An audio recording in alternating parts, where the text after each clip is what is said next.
Tôi lừa cô ta nó có ai tiền. Bây giờ nhỏ học có lưu xí tôi chỉ muốn cô lại nó. Yeah, bây giờ hai tiền cô chỉ vậy thì mình sẽ cho cô. Có trái tiền cô tôi chỉ bạc luôn.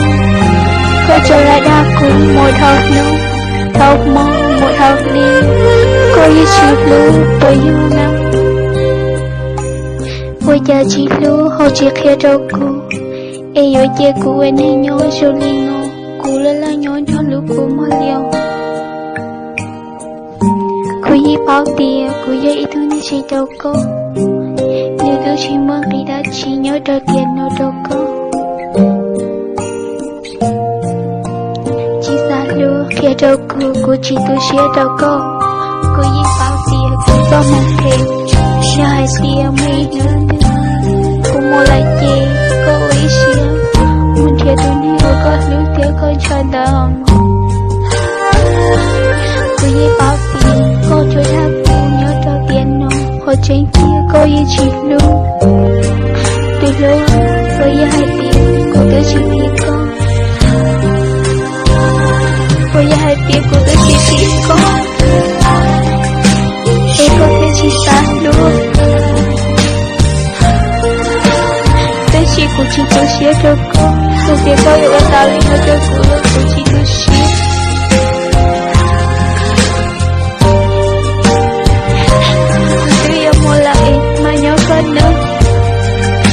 Cô mà muốn thiệt đến những con luôn. Mấy chuyện mấy thứ tư. Cô muốn thiệt tao đến hiệu của con lưu thiệt có nhẹ là chịu. Cô chỉ thâu ở đó nếu tôi xí ấy là thì cô ở đó cô.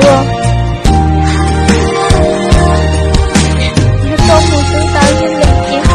Chú cô lưu xí còn đi. Lưu lưu nữa. Nếu nào cũng như tôi hiệu có chỉ ta lưu. Chả mấy nữa thư em. Nếu họ chỉ ta lúc cô, thì cô chỉ ta lúc cô. Chỉ là cô không muốn thể gì. Cô yêu quý xế cho cô. Tới khi cô yêu chỉ có lấy cô nào. Chả hãy để cô yêu lúc cô cũng lo lắng. Để cho cô lấy cô. Là cô yêu chỉ có lấy cô là tiếc. Chả hãy biết cô yêu chỉ phải đạt được cô.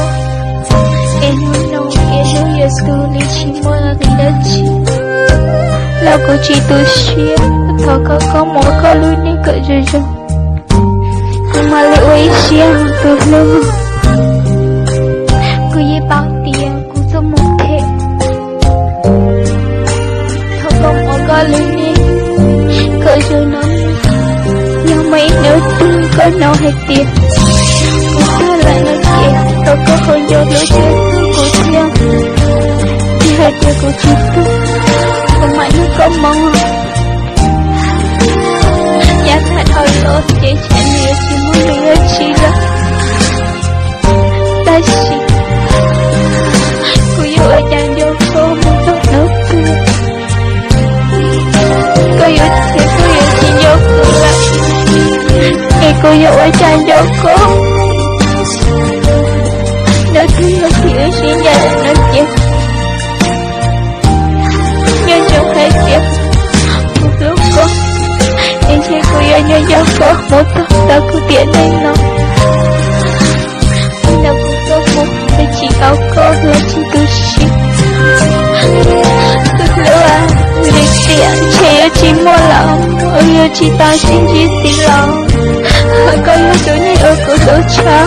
Ta xí. Chị yêu chỉ ta xin chỉ là chị. Mà một con nữa. Muốn thiệt tôi muốn có lý thì có nhẹ nơi. Có thiết xa lớn rồi nếu có thể chỉ cho ý anh có cho cô.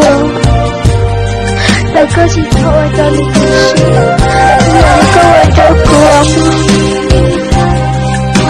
Nhớ hai tiền mấy đứa xí. Có nói hai tiền. Tôi biết giờ ta đã lâu có ta lưu ý rồi. Nếu một anh này lớn hơn nhau. Chỉ yêu lấy tim, chỉ lưu lấy tim. Là chỉ thơ có hồi lúc. Chỉ có hồi chúa thơ nổi tiếng. Chỉ có một ta lưu nên cho lại nó chỉ. Cho có lời xia. Hai tiếng có mua lưu nên. Em lưu chỉ lưu có. Lưu có tu xia nó chỉ. 切过也把口都写，沿着高度写掉。